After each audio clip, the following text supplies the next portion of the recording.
Sziasztok! Tokaboka Sori, part 2. Ja, a Dani az 15 éves, a Zsófi az 12. Mi amúgy ezt a rózsaszínű hajú embert hülyeségnek csináltam. Na. Szóval itt vannak az egyetemen, most adja ki neki, hogy nem mehet ki a szünetbe. Mi van? Komolyan nem mehetek ki? Szünetre se mosdóba? Mosdóba mehetsz. Írjátok le ezt, Daninak ezt is, meg ezt, meg ezt, mindegyiket. Ha tetszik neki, ha nem. Így, hogy most mindenki kimehet, kivéve Dani. Hát ez nem fair már. Komolyan nem fair. Mit mondtál? Mit? Semmi. Jaj, van, dolgozzál, te kis csicska. Csicskának hívott? Hát komolyan.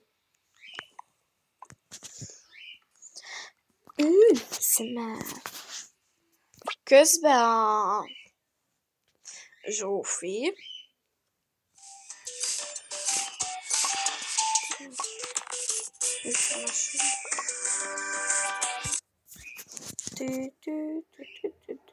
Na, itt vannak. Amúgy nem tudom letörölni. Így maradt. Na mindegy.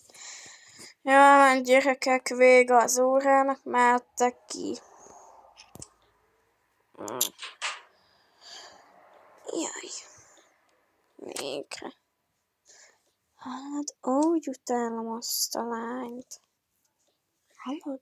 Miért mellettünk van a padja annak a csicska lánynak?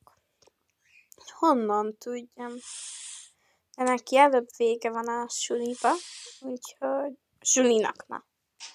Úgyhogy ő megy haza. A többieknek maradniuk kell, mert őt elkérték a suliból. Na.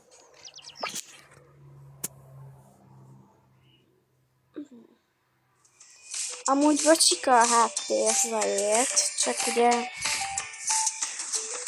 hát én most reggel veszem fel ezt a videót, reggel 6-7 8 óra, most van 8, 6 óta fent vagyok, úgyhogy nem mindegy. Jól van, mehettek haza.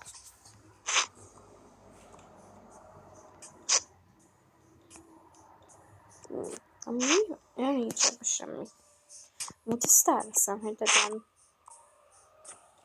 Hogy hívják ilyen. Ja tényleg, Dani behív az osztályfő. Nem az osztályfőnek, hanem az igazgató. Ó, jaj, az igazgató. Üdv, Dani. A dolgozat, amit írt, az hát nagyon rossz. Az rossz lett. Hát